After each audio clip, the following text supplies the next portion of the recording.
by Saucy Not Bossy.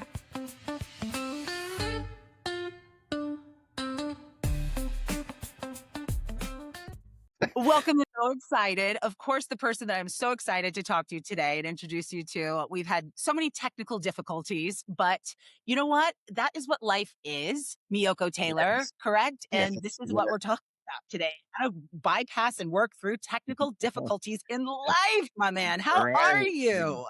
I'm good. How about yourself? I'm good. Okay, so let's bring everybody to where we are now. So we got introduced, I think, what was it, like in 2018? My God, has it been that long?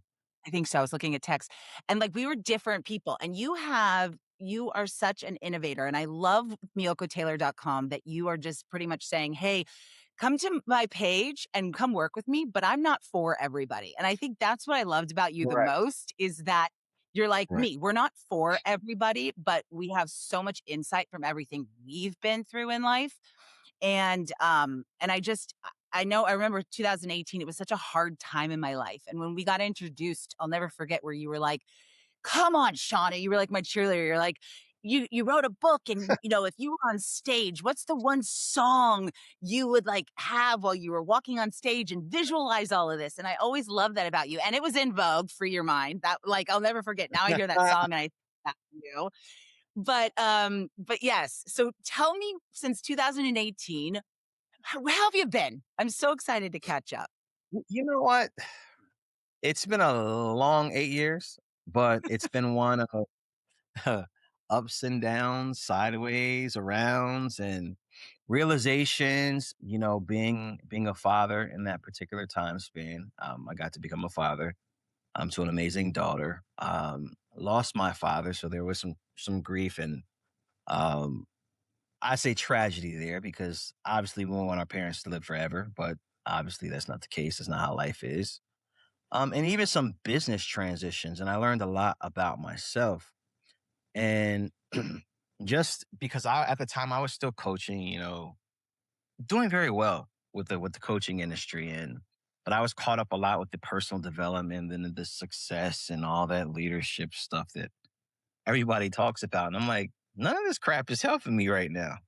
Like Yeah. what is going on here? Like, I lost my dad, relationships are kind of, and it was just a lot. And I said, what is the one thing that is actually going to make me happy? And I think when I started really thinking about that, I started backtracking a lot of things. Like I realized that even some things that I were pursuing and the way that I was being was not really true to who I was as a person. I used to be a very chronic people pleaser. I Mm. mean, I wanted to make sure everybody was happy. Like whether it was mom, whether it was dad, spouse, daughter, brothers, sisters, really didn't matter. I was trying to make everybody happy. And what would happen is that's virtually impossible. I've learned that people will always have opinions. Um, People can like you one minute, dislike you the next. That's just how it is in life. And I've learned that you have to be the one that's actually sure about who you are, what you represent, what you value, and what's important to you. And I started thinking about as I was coaching these people, I was going through this process, and I'm just listening to a lot of people because I've talked to a lot of different people every day, and everybody started having one thing in common. And the one thing that everybody had in common was everybody sees me as this particular individual or this particular person, but I'm really like this. And I was just like, that's really interesting. Because these are some people that are very successful on the outside. People look up to them, all that good stuff. But it's just like, they had this feeling of discontentment, this lack of fulfillment. And I'm like, there's really something wrong with each and every one of us. That's what I said. I'm like, wait a minute, something's going on here. And this is where I really started to dive deeper. And I'm like, what makes these people successful? Because obviously they have some things that are unresolved. And the things that are unresolved were the things that actually made them successful. That's the freaky part. Like, Mm. for Indulge for in this. I example, want to hear. like maybe they were born into poverty, right? So now they're experiencing poverty and they say to themselves, I will never be poor. I will never allow my family to be poor. So they grow up and they develop this drive, this ambition, this relentless desire, right, to fulfill that purpose. And they become this person. Now they're wildly successful, right? Then may have someone else that was born into an abusive household or something. I will never put myself in a place where I'm allowing that to happen to anybody that I love. So then they start to develop this discipline, this emotional intelligence, all this stuff, right? Mhm. Then they become successful outright in their own way. So you have these people that grow up in these environmental situations and they have to learn how to adapt to them. So the way they adapt is they start to develop confidence, ambition, drive, this relentless desire to actually prove, to be validated, to feel loved, to feel worthy, right? So this pushes them. And then we see on the outside, we're like, these people are freaking amazing. Like, but in the inside, the problem is that they developed this persona. They created this person, and it's not even who they are, it's who they needed to be at that time to survive. So once they achieve the success, right? Now it's like, okay, I'm never have to want for anything again. I have all this money, but I'm not happy. I don't really feel fulfilled because now the identity of who you really are is causing a clash with who you had to become to get all these things.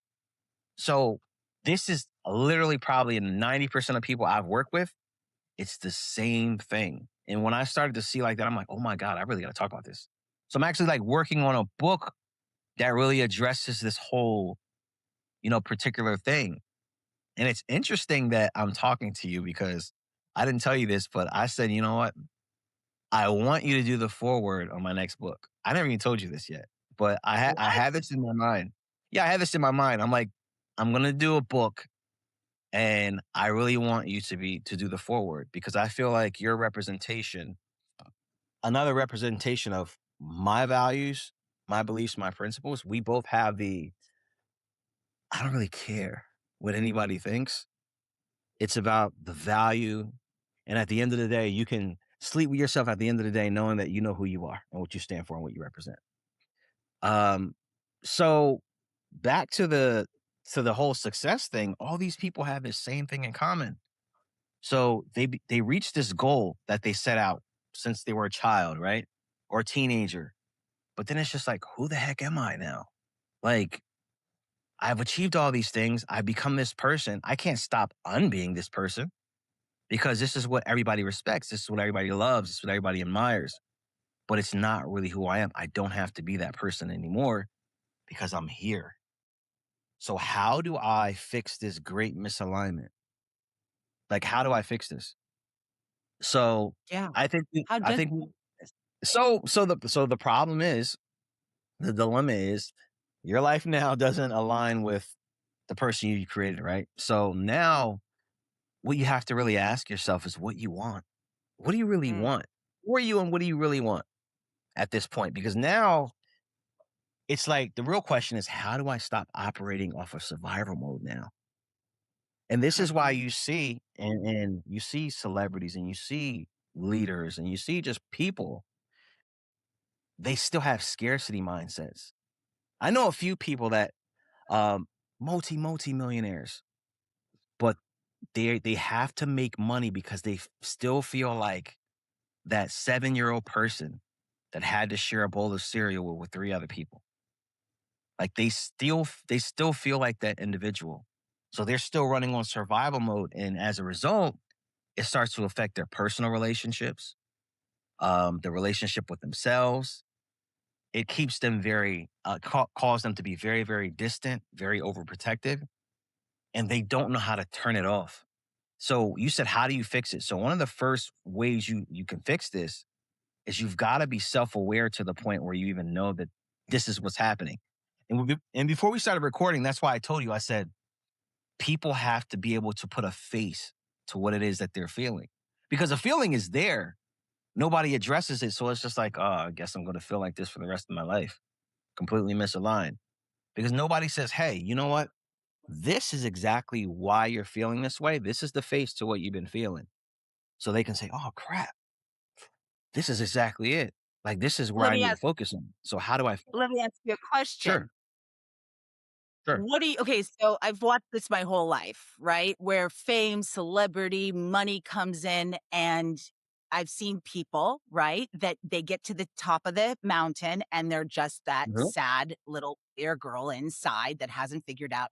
However, they've surrounded themselves with all the yes people, whether it be their wife, their partner, everyone that works for them, they're paying them. So, how does one even start again with not having the yes people around them? How do you get your frame of mind when you're so used to the yes men to not have that anymore? Is that even possible? Yes. Now, Oh, the question you want to ask yourself is, why do they have to surround themselves with yes people? And I'm going to tell you why. The reason why they surround themselves with yes people are because yes people are safe. They're safe. mhm. Yes people are not going to challenge their beliefs. Yes people are not going to challenge their behaviors and challenge the ways that they need to change about themselves. Change sucks sometimes. Change can be painful. Change can be Yes. a serious reality smack in the face. Like, change does that. So if you're so used now, you're talking about somebody that developed this persona based on survival, based on necessity. So now they surround themselves with people that are telling them they're awesome. They're not going to disagree with them. They're going to say yes to everything because the moment that they're around somebody that reminds them of that person that they became out of necessity, out of fear, that's a no go for them. That's uncomfortable. So that's why they surround themselves with yes people. But the reality of that is they have to get to the point where they understand that growth is only going to come and development is only going to come when they address the things that they've been pushing themselves away from. Because it's fear. It really is fear. It's fear and safety at the end of the day. Those two things, fear and safety. I'm afraid of what other people may see because it's uncomfortable for me. So I'm going to have some yes people around me. Say yes to everything. I don't have to change anything about myself if you say yes to everything. No, it's so true, and even this is for people that maybe haven't made it to the top of the hill. I know a woman Sure. that she's Asian, and the culture's like, you're the first generation American, and you have to be a doctor, you have to get there, and she got to the top of the hill, and she's like, "I don't wanna fucking be here. I actually hate it." She got all the Mhm. degrees, went to Harvard, and she literally reset her life. She works at, a vet shelter place and, like, takes care of dogs. She had a lot of moments where she was shamed by her parents, the guilt of her parent, like, "We did all of this for you," but that takes a lot of courage, but you should see her now, Absolutely. Yoko. Yeah, she's happy. But see, the thing is, she made a choice. She made a choice because she had reached a point in her life where the person she had to become in her environment did not align with who she really was. So now she had Mhm. to make a choice. Am I going to really continue to be this person and be miserable? Or am I going to discover who I am, what's important to me, what I'm passionate about, and just go against go against the grain and put my happiness and my fulfillment above everyone else's? And that's what she did. And a lot of people don't do that. So I applaud her, whoever she is, for even having the awareness to do that because a lot of people get stuck in that. I also think that, if you are a person that has made it, like in your eyes or someone else's eyes, then it shouldn't be so hard to go, okay, I have the degree, it's all that. I'm still not happy. And then use your methods of saying, okay, I feel stuck when I don't want to feel stuck, you know? Mhm. Well, now you're opening up another dilemma. Okay, I'm just going to quiet that down. I'm just listening We to you. we we say success, right? We have to understand that success is different from every person, based on every person. We should look at social media, we look at all this other crap that we look at, and we wanna try to equate success to that and say, "Hey, you know what? Maybe that's gonna make me happy because I don't have that." Then you get it, and it's like, "Okay, I got money now. What the I don't feel any different." I'm depressed, but now it just made me even more depressed because I have more things to do that show me that I'm not really in line with who I am. So it's like you can't go on what somebody else's version of success is, and we do it all the time. So you put this up and you said success because a lot of people think success is a specific version, and it's really not. It's what's going to be successful to you. You may not need, somebody else may say, hey, you know what? I need $5 million. I need $5 million to go do the things that I love. Money's a tool. Okay, cool. The other person may say, look, man, you know what? I just need to make 6 figures a year to accomplish all the things that I need to accomplish. And I'm happy. So success is not based on just one person's perspective of what that is. And what happens is we allow other people to do that. We look at other people, or we look at the parent says, hey, go to school for this, pursue this. And this is going to make me proud, right? This is what parents do. Ah, Mhm. I love, I'm a parent. I understand. And my heart goes out to any parents that are going to hear this, right? Parents have this way of pushing their children to be what they feel like they should be. And then once they go to school for the degrees, they get their education, maybe they make some good money, and then they're there. They are suffering in silence because they have figured out this isn't even what I want to do, but mom and dad is happy, and it's nice to see them happy and they're so proud of me and all these things, but you never really want to do it in the first place. Success is almost always designed by somebody else other than us. Mm, yeah, And that's a good one. parents do it all the time. Mhm. Oh, this one's going to be a doctor. This one's going to be a lawyer. This one's going to be this. So have you even asked them have you paid enough attention to see what gifts they were born with, what they're passionate about? Like, that's one thing for my daughter when it comes to success. I'm like, look, I would love for her to write a book at a very young age. I would love for her to learn to speak at a very young age. I would love for her to be an entrepreneur at a very young age. But if she says, hey, dad, I want to go into journalism. Because right now, what she does is she goes around the house and she writes little things, and she's Oh. like into writing. I'm like, oh my God. Like, she looks just like a little journalist. Like, that's something she has a passion for naturally. So I pay attention to that instead of pushing her into something that she's not going to enjoy or really master because she doesn't have a passion for it. No, I love that because I watched that with, kids that are playing soccer, and I'm like, "That kid doesn't have a chance one more year playing soccer, and they want their kid to be the new Messi." I'm like, "That's not happening." Right. But Right. going back to what you saying, it's interesting to me that a lot of people as children, they're like, go, go, go, go, go, right? Even Mhm. me. Like I never took my shoes off as a child because my father was always like, you gotta do this, you gotta do this, you gotta do, and so I never felt comfortable taking my shoes off in the house until I went to bed as a kid. Like people are like, what? That's weird. But I Right. think we're gonna talk about this too, is thriving off of that insanity, that high cortisol, that is not really what I was born to be, right? I wasn't born to go, go, go, go. And I never give myself a fucking chance to just sit with myself because if I do, Yoko, I feel lazy. That's the inner thought in my head of like, you're lazy. And I'm not wearing Ah, shoes right now, just so you know, because I'm working on. you you are touching, oh my God, we're covering so much here. All right. So even some of the people that I work with, I had this one client that I was working with.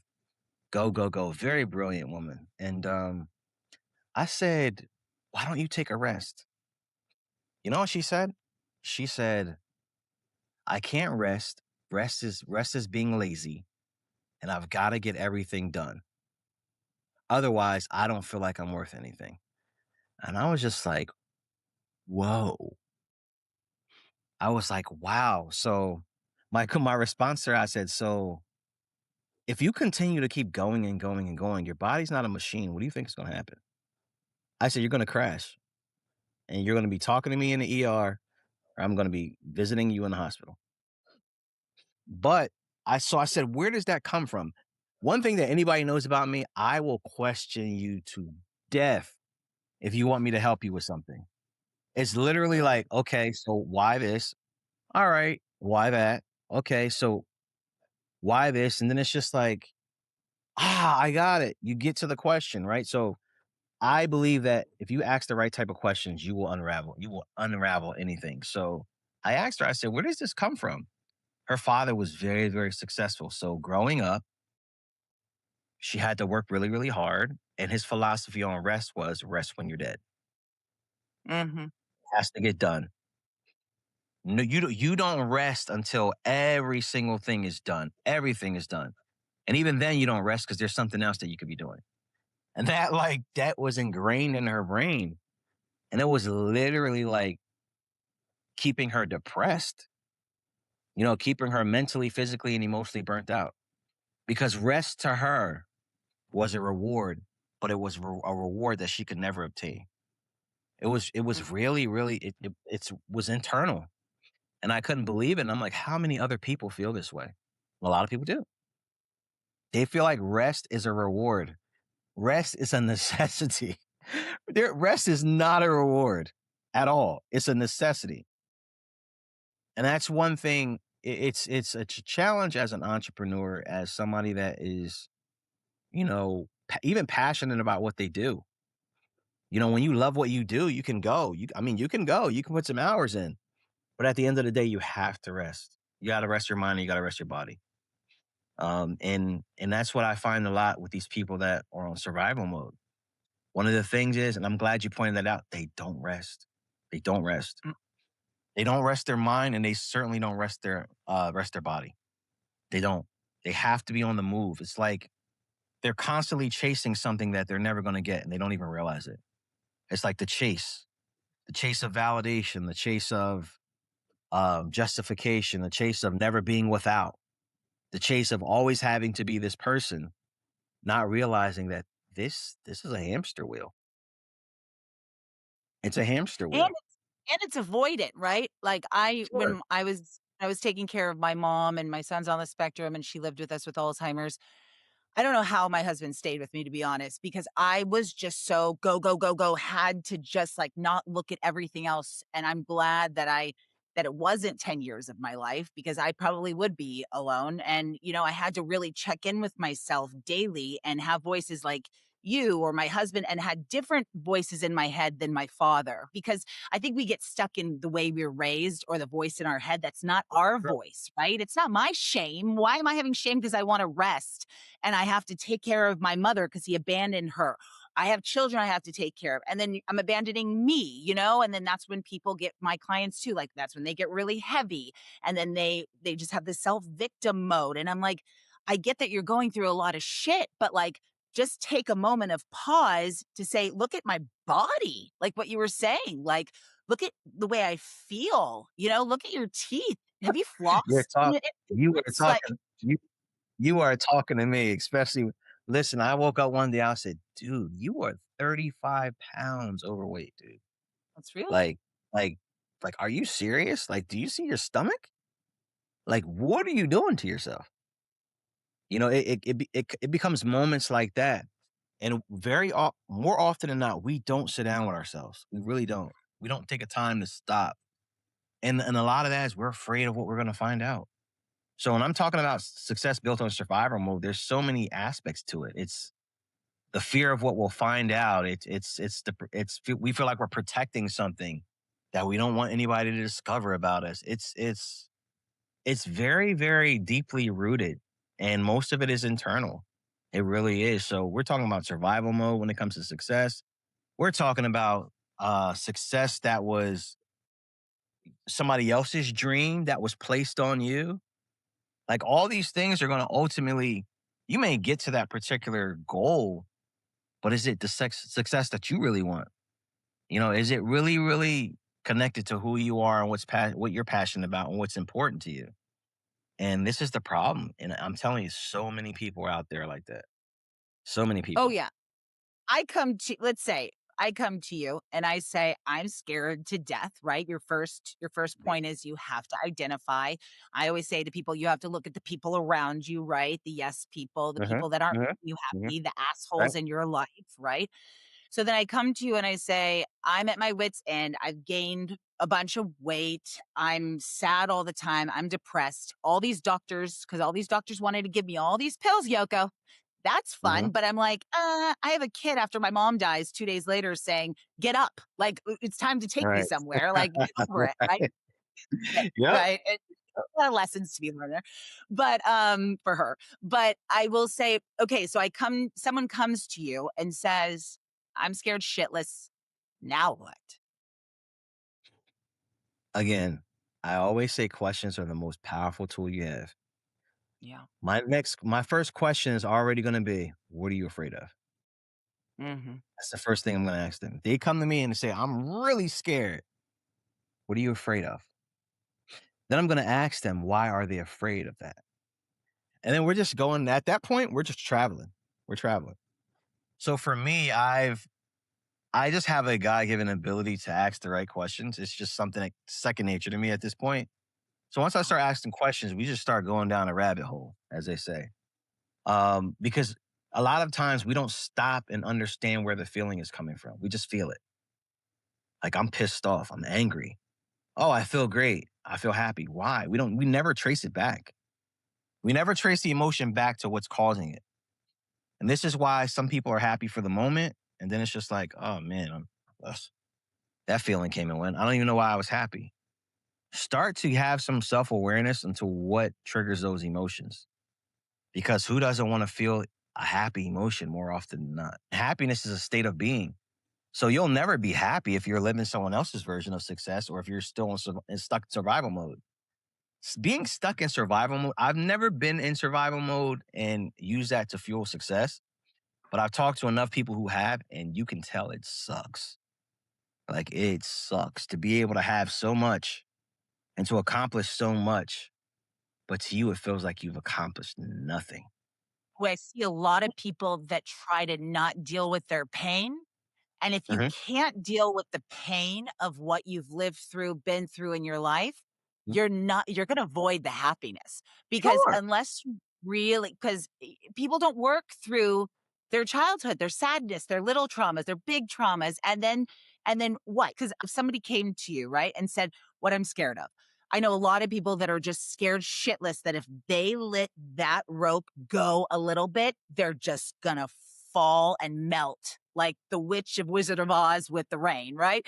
But it does it with your help and people like that you trust and the fact that you're so good at asking questions. My brother you're like me. We're like the extractors. He calls me the extractor, and I don't even mean to be. It's like you and I, Yoko. I'll just be at a party asking Yeah. a question, and they're like, ah, and I'm like, okay, can we do this like another time? Because I'm trying to have Yeah. a drink and chill out. Yeah. But for a person that's so scared to just go on this topic, that if they're scared to even drop like that rope a little bit, what would you say for them before they talk to a person like you? Little tricks that they can do in their life. What's one small thing they can do if they're just so scared if they drop the rope a little bit that they won't fall apart in a Well, second? I think most people fear what they don't understand, right? I think you got to start there. You have to understand exactly why you're at this position in the first place. It's really, really scary when you feel a certain way, you have no clue where it's coming from, and you don't understand it at all. So I would tell them to understand first why you're feeling that way. Once you have the clarity on why you're feeling that way, it makes you still may have some fear, but it makes you understand, okay, wow. One, I'm not going crazy. Two, this is understandable that I'm feeling this way. And three, okay, now that I have clarity on why I feel this way, let's look into getting the help to kind of make the change. Because if you don't understand it, I mean, you're scared, but it's like I'm even more scared because I don't know what this is. I feel it. I don't know what's going on. I don't understand it.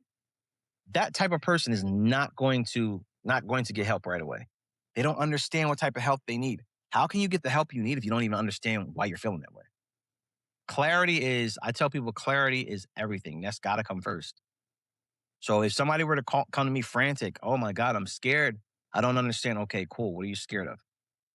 Then once they start to tell me, because my job is I'm going to help you understand why you feel this way, understand what's causing it, and then once you have that clarity, now I can talk to you and say, okay, all right, well, here's the first step to making a change now, because you're not going to listen to anything else that I say until you understand. You have to understand first. Understanding and clarity is the first step on everything that I do. Everything, everything. I mean, for example, when our kids were young, it was kind of hard at first distinguishing whether or not they were hungry, they Mm. needed to be changed. I mean, you saw when they were happy, they would laugh and giggle and all that other stuff. But until they could really like talk or use any type of signals that we were familiar with, we had to understand like what are they doing? Like what does this mean? Like what's the hungry cry? And what's the cry that's they're sick so they're not feeling well? Those things you have to distinguish as a parent. Sometimes it's hit or miss. But you have to understand that, right? So it's the same thing with them. You've got to understand exactly what it is that is causing the fear, the uncertainty, the lack of fulfillment, all that stuff. Once you figure that out, now you can start to make steps towards changing. Otherwise, nothing's moving. That's so true. I love that analogy. And then it also really does it's the same as if you've got 40 million in the bank or if you don't have any money in the bank, right? Sure. It's like if like just bad choices. I watch so many people because they don't have self-awareness. They make Uh-huh. all of these bad choices. They want to be a victim of their circumstance and I'm like, "But what's the common denominator? You at the end of the Right. day. Right. You're the common denominator of this, and it's not always our fault, right? I'm not here being like, oh, this person, but you have to have self-awareness on that level too, right? On all levels. So that's interesting to me. But okay, so you're saying with success, all of the it's okay, like this may be bad to talk about. I don't know. This is me. But you know who Go I for look it. at? Oh, I know it's you. But you know who I look at a lot? I look at Kanye West a lot.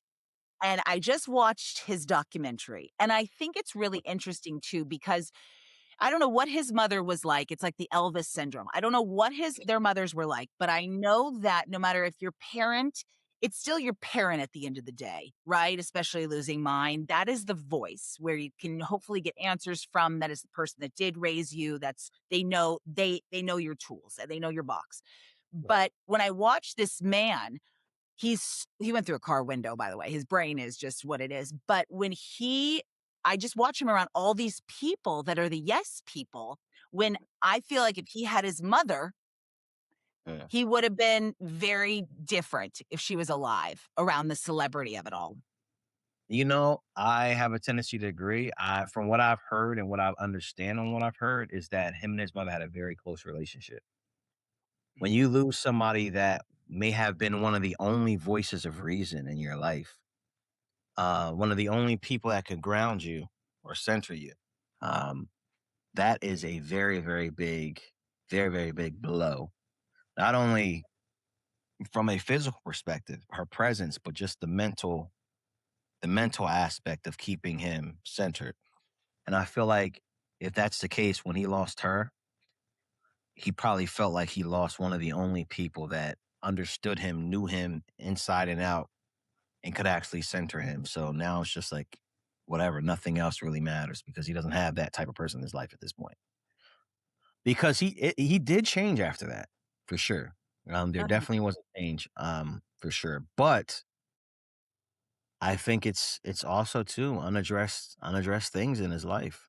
I'll say that for anybody. And I think he's a very gifted human being. I don't think it's just music. I think he's very gifted. Um, but I think when those things go unaddressed and those things you don't deal with those things, every now and then it kind of leaks out, and we've all seen some of the things that he said or didn't say, but every now and then I think it kind of leaks out because nobody stopped the flow, Mhm. and it just spills out into other different things.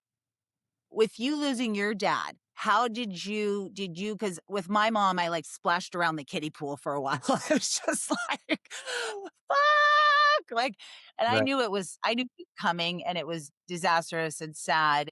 However, I know you guys were close. How did that look for people that are losing parents out there? I feel like for me, like I said, we had a very good relationship, but I feel like for me, it was just like, man, if I would have known I didn't have this much time left, I would have did this. I would have did. You go into that. I would have did this more of this, more of that, more of that, more of that. And my mother did the same thing, and I was just like, Mom, I said, stop. Like you were an amazing wife to Dad. Like you stayed with him like till the end. So I think we kind of go into that. There's maybe there's something we could have done. We're gonna spend more time together. You go into all these different spots. You go spiral. So we kind of spiral. I kind of spiraled a little bit, but one of the things that it did for me, which really was the blessing in disguise, I was already kind of at a point where I knew who I was, and but I was kind of at the state where I needed to be a little bit more aggressive with boundaries and with my time and my energy. So when my father passed, I'm like, okay, thank God my mom's still here. But that was one of the most significant people in my life. What that taught me was anything else that I am worrying about outside of my the people that I love does not matter. So why are Mm. you spending so much time worrying about it when you just got an example of what's truly important to you?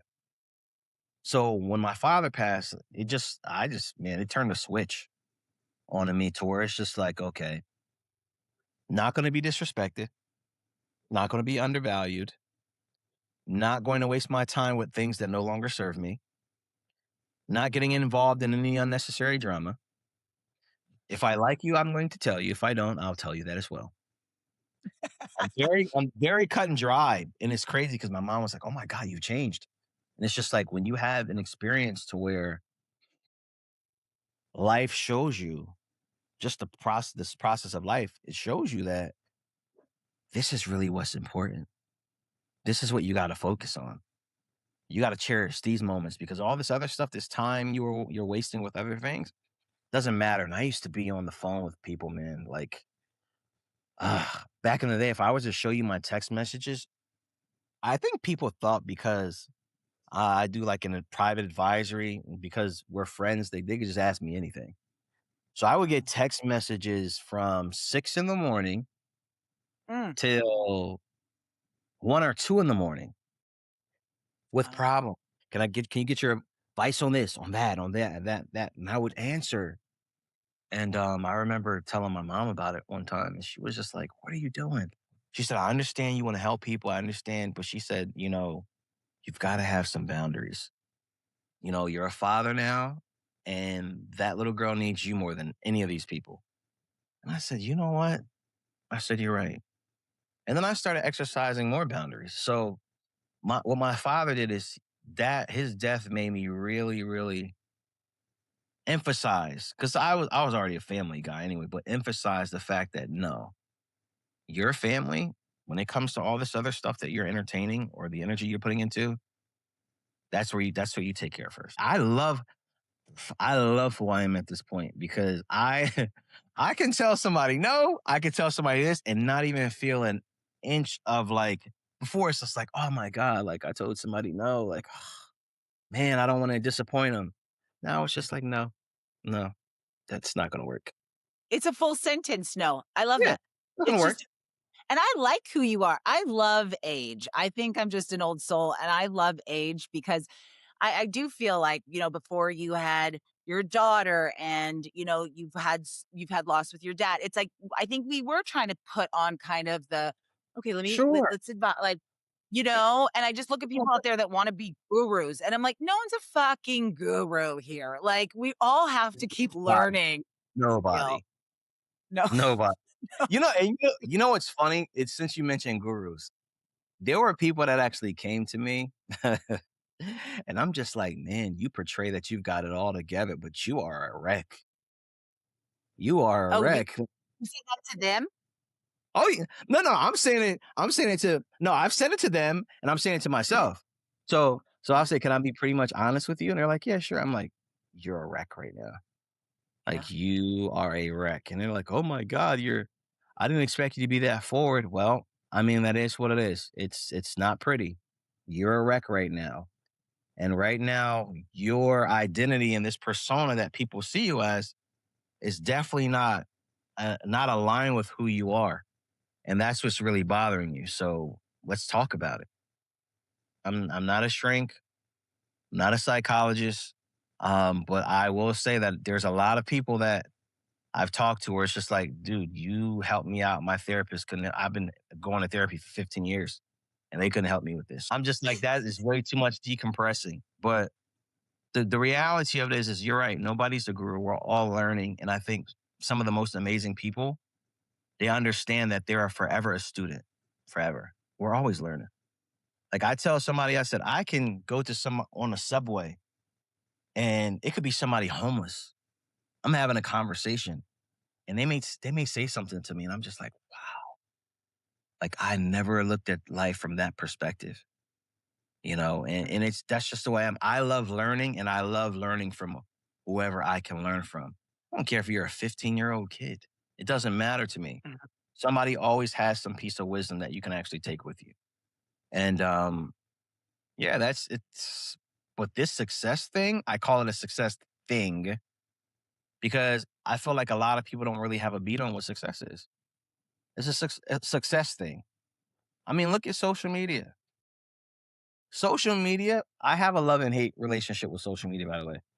Like I'm a little bit more active on social media now, but there was a period where it's just like I don't even want to go back on there because what it has done to adults and our youth, it's created a persona that this is how things should look. And this is how you should be if you are successful. And it paints a very, very bad picture. And there's no substance to it. When we were younger, we didn't have all this bullying and cyberbullying and trolling and all these different things. Like, that was the technology age. And I feel like when it comes to the survival mode and keeping this persona, social media is a big driver for the desire to keep that persona. Because if you didn't have 5 million followers and all these people looking at you every single day, I mean, it's just you, your family, and your local environment, and the regular media, television and all that stuff. Media was different. Now everything's on demand. Now you got 10 million followers here, 5 million followers here. So everybody sees you as this person. It's just like, man, I got to go perform today because this is not really who I feel like I am. So I got to go perform again today. I feel like an imposter. Oh, and by the way, I don't really believe in imposter syndrome. Ooh, let's talk about that. You don't believe in imposter. Okay, break down what imposter syndrome is and then tell me your beliefs on it. I get excited All about right. this. Tell me. So imposter syndrome, what they say is it's when somebody feels like they're a fraud. Like it's deep Mhm. down inside, they feel like they're a fraud and they're not worthy and not capable of what they're doing, right? Imposter syndrome. Now, what imposter syndrome really is to me, and I feel like this is what they're labeling imposter syndrome. I'm doing something. It's not even really in alignment of what I want to do, how I want to be. And as a result, I don't feel like I should be doing it. I feel like a fraud. The feel like a fraud is the signal. My question is, why do you feel like a fraud? Is it because you're really passionate about doing it? Or do you feel like a fraud is some part of you feels like you shouldn't be? And Mm, why shouldn't you be doing it? Is it really in alignment with who you are, what you represent, and what you really want to be doing? Because I'm telling you, when I really realized, I'm like imposter syndrome. The only time I really felt like I shouldn't be doing something if I wasn't really comfortable in that position. mm. So if I'm not comfortable in that position, why? Why am I not comfortable? Either I'm not supposed to be doing it, or I don't have enough information or enough skill to give me the confidence to do it correctly. Those are the only two reasons. I do not believe in imposter syndrome any way, shape, or form. I don't. I I like think that. it's a label we just give ourselves. We just give ourselves everything. Oh, you've got imposter syndrome because you feel like a fraud and you just don't feel comfortable. Maybe I don't have confidence yet. How about that? There you Maybe I go. love what I'm doing, but I'm not good enough yet to where it's just like, oh, I really got confidence. Or maybe I shouldn't be doing it. Imposter syndrome? What is that? I like I like that. Well, we're also from the '80s. Like, I'm a child from the '80s where it's like, none of us wanted to label shit. I do think because now you and I have done this for I've done this for so many decades, right? We've been just helping people. And now I feel like people are like, wellness health coaches, but because they get on an Instagram page, they take philosophies from other people, and then they say that they've been doing it for a year or two, but since they have a TikTok account with millions of followers, they're a guru. And I'm like, what are you talking about? Like, they don't have the life experience behind it. So, sure, that's imposter. Should you be doing that? No. Should you be telling people half this advice? Right. Probably. This is what I'm saying. People will go into a profession, they'll start doing something. And then it's just like, oh my God, I don't feel confident. I feel like a fraud. Well, maybe you are because you don't have the experience yet. Listen, and that's okay. That's all right. Maybe you just don't have the experience yet.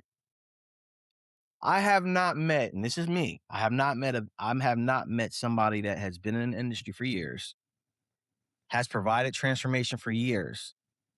Wake up and tell me, Miyoko, I feel like a fraud. Mm, Now, if in case that happens, I'm gonna ask them, why do you feel that way? And maybe it's just like, I don't think this is something that I really want to do. mhm, That's why you feel like a fraud. mhm, Because now you're operating in something that's not alignment with who you are now. So it's not imposter syndrome. That is your body telling you you should not be doing this, or you need to get more experience in doing this. So imposter syndrome is it's a bit. Every time I tell people I don't believe in it, they're like, what do you mean?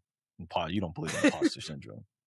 I'm just Well, like, why do they believe in it? What is that? Why do right? you What believe is it? it?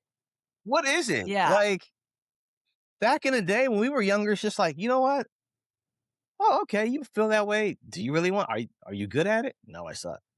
Do you want to do something else? Probably. Okay, go do something else. We are so consumed with what other people think.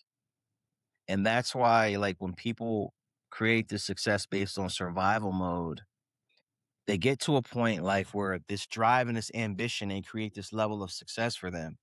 Now everybody's looking at them and everybody's watching them and they become this person that everybody loves. It's a fake love, but everybody loves and they feel validated and accepted. Now they get into the zone where I like how I feel. I like how the audience makes me feel because this makes me feel like somebody, right? I don't want to lose that because I feel like that is part of who I am now. Mhm. I see that a lot. I get that a lot. Everything that we've talked about today, I have seen in once I've seen probably in somebody that I worked with, if not all of those things at some point in time. But it's something that a lot of people aren't talking. A lot of people are not talking about this. A lot of people are talking about how do you become a better leader? How do you lead a life of fulfillment? How do you become successful? How do you become a millionaire? Oh, at the end of the day, it does none of that stuff matters if it's not fully aligned with who you are, what's important to you, and the vision that you have for your life. None of that matters. And Like, and I'll say it again, my mom died and she had her children around her, even my brother that, has been dealing with substance abuse. He's sober now and that's all she wanted. We're holding her hand. Do you think we were sitting around talking about, the Mercedes she drove or all the success right. she had No, in her life with people no. that didn't even know her? No, we were holding her hand saying thank you for being an incredible mother and putting, a legacy forward for us. We're great people, I think, because of her. So that's success to me, you know? You, by the way, you look like your mom. Oh, I was gonna thanks. tell you that. I'm like, oh my gosh, she looks like her mom.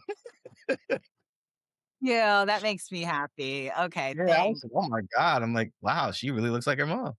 Oh, Yep. thanks. Yeah, she was the best, and I'm grateful that you have, your parents and they were great, and I had my mom. It's like I always say to people too, if they don't come to you for help or they don't go and seek help, like remember who that one person was in your life that made you feel like what you said aligned and authentically feeling good like some happy moment, and try to hold on to that and find people that's the voice in your head that For they sure. make you feel good, and no matter where you are in your life.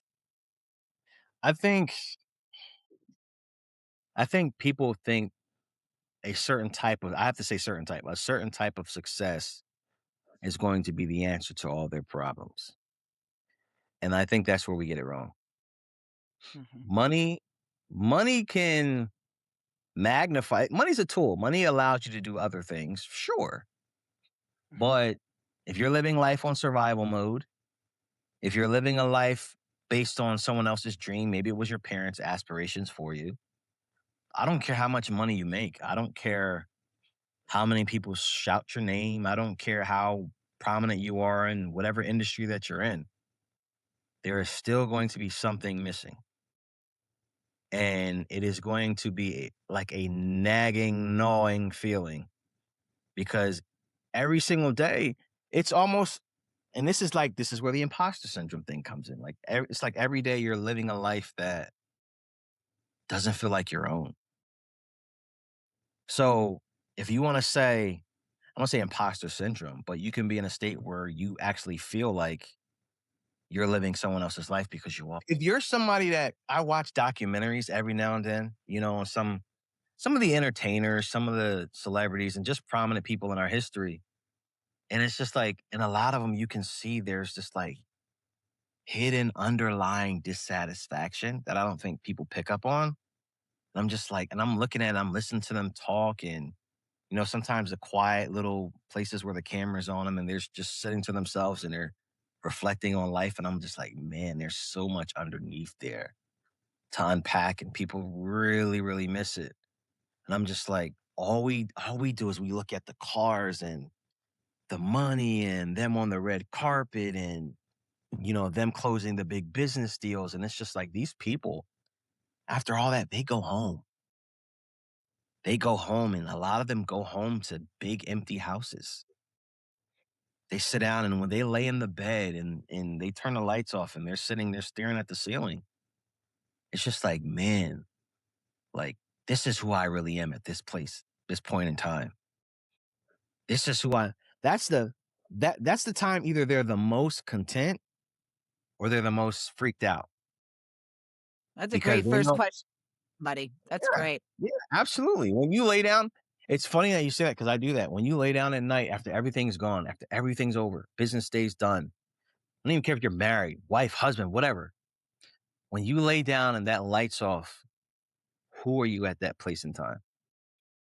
It's Mhm. a very good question to ask anybody, even in your practice. It's a very good question to ask. You will get a very interesting answer every time you ask that question. Yeah, try to ask yourself that every day.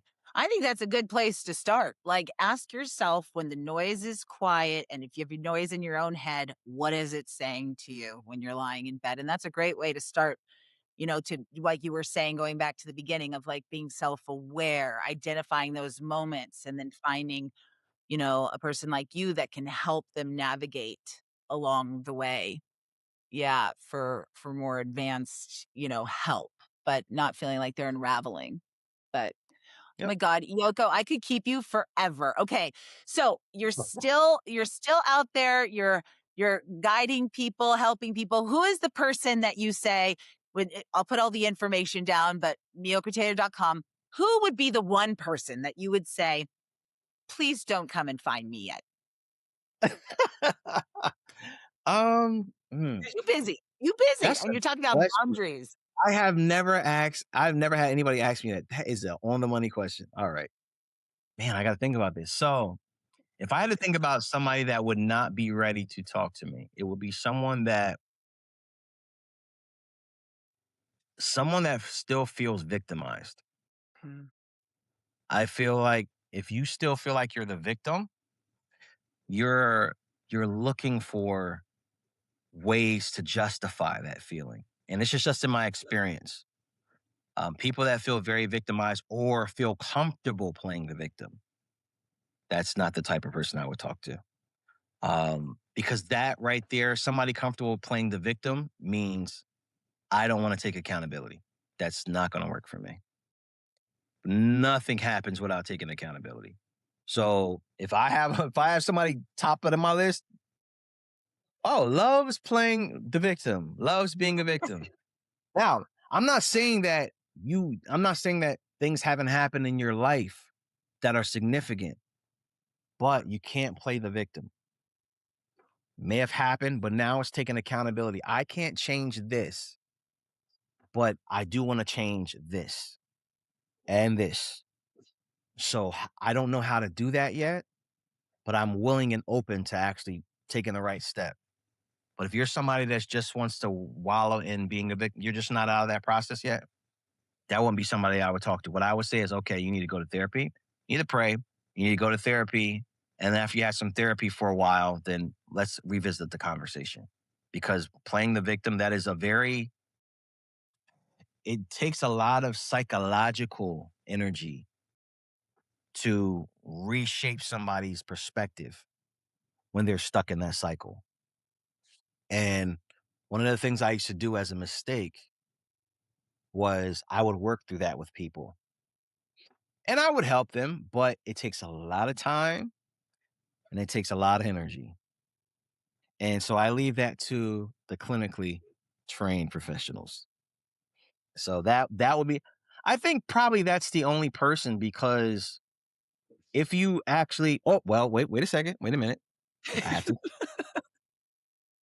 I have to say this because we all have to keep the lights on. Um you have to be willing and able to invest in yourself. Mhm. Mhm. Mentally, emotionally, physically, financially. And that's pretty much it. But you can't play the victim. You can't do the woe is me. Can't do that. Can't do that. You cannot help anybody Absolutely. that wants to that is comfortable playing the victim. And I'm not saying they're horrible people because you're not.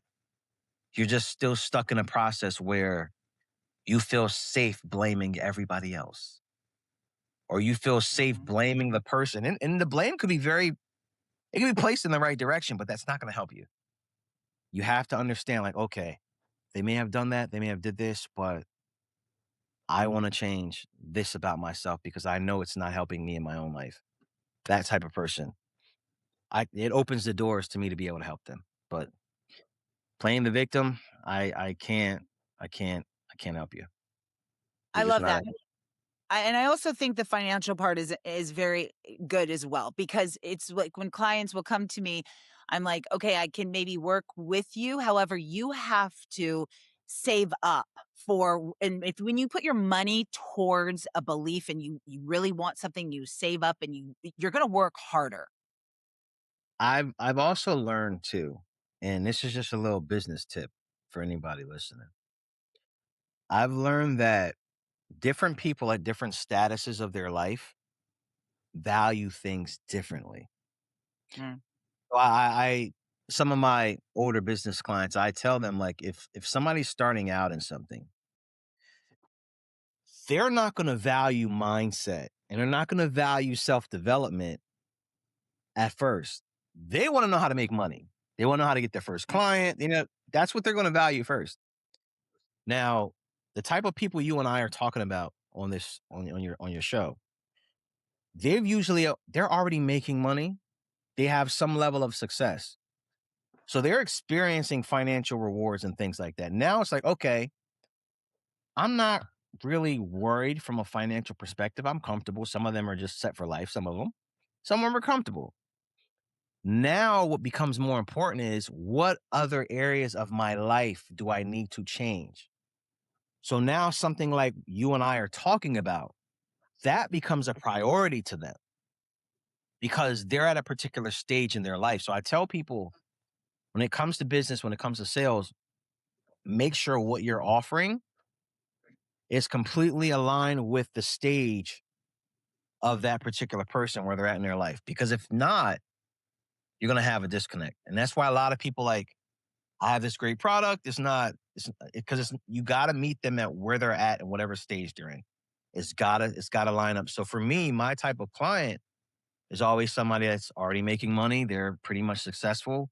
Some of them are super successful in their own right in a certain way. A lot of it's usually externally, but they're going back. They have everything that everybody else is trying to pursue. So now it's like, but I'm not happy. I'm still living in survival mode. Like this is what's important to me. I don't want to live like this anymore. I can't enjoy the fruits of all this because I'm still holding on to these other things. So that may not be important to somebody that's starting out, but that is the most important thing to them. And that's the important thing.